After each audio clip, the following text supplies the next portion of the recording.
Let's jump right in. We all use English every single day, right? But just beneath the surface, there are these invisible rules, this kind of secret code that totally changes the meaning of what we're saying. And today, we're going to unlock one of the most powerful parts of that code, word order. It is the secret weapon that can make you a much clearer, way more precise communicator. So, take a look at this sentence. Only she loves coffee. Seems simple enough, doesn't it? But what it's really telling us is that she is the one and only person in the room who loves coffee. Nobody else does. Just her. And that little distinction is about to become very, very important. Okay, now watch this. We're just going to nudge one word over. She only loves coffee. Boom! The meaning just did a complete 180. We're not talking about who loves coffee anymore. Now we're talking about the thing she loves. In this version, coffee is it. It's the only thing in the entire world she loves. Nothing else even comes close. And for our final little shuffle, one more tweak. She loves only coffee. Now, this one is subtle, but it's different yet again.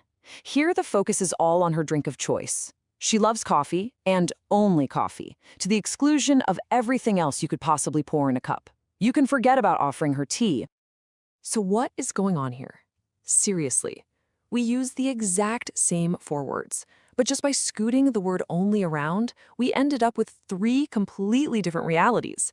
This isn't just some grammar party trick. It's the whole reason we're here today. How can one tiny little word have that much power?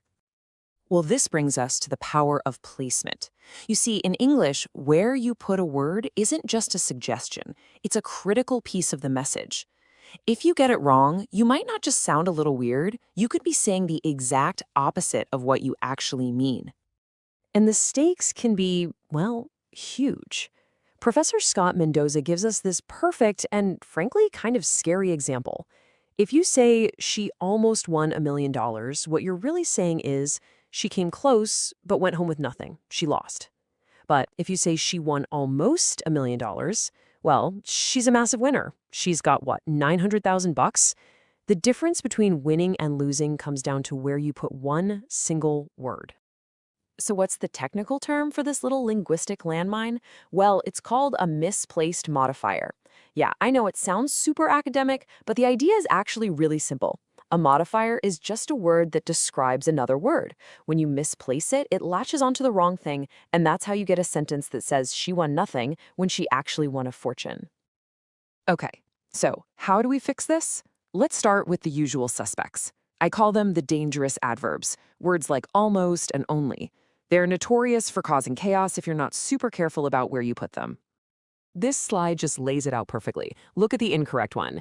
She almost ate all the cookies. Here, the word almost is describing the action, ate. It means the eating nearly happened, but it didn't. She stopped short.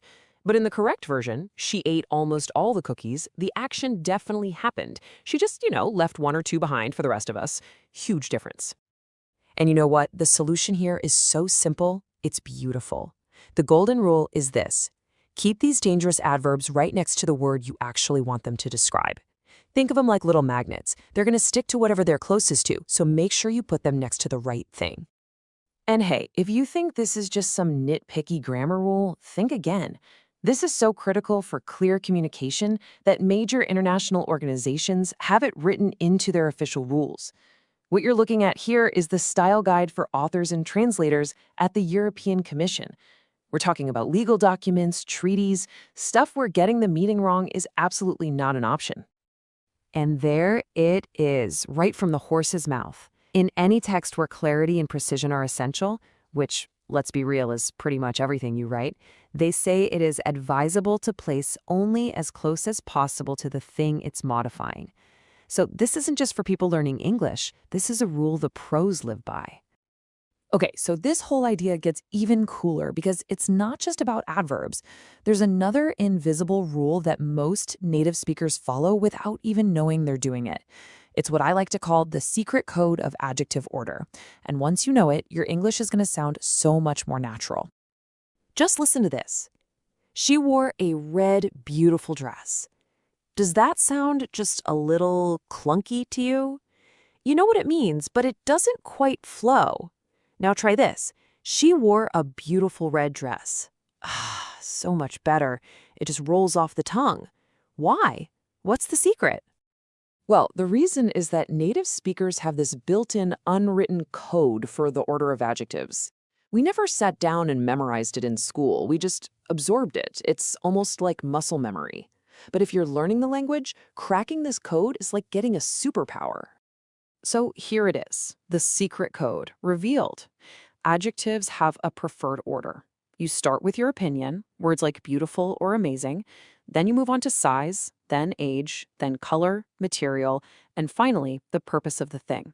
It's a hierarchy, and sticking to it is the key to sounding like a native. And here's that code in action. Check it out. Amazing, that's our opinion. Large, that's the size. Antique is its age. Wooden is the material. And dining is its purpose. Opinion, size, age, material, purpose. It follows the code perfectly. Now, try mixing it up. An antique, dining, wooden, amazing, large table. Yeah, it just sounds like a jumbled mess, right? All right, so we've tamed those dangerous adverbs, we've cracked the adjective code. Let's tackle one more classic trap that's all about word choice, the dreaded double negative. This is where your words can accidentally betray you and say the exact opposite of what you mean. This slide shows a perfect example of this logical trap. She does not hardly study. You see what's happening?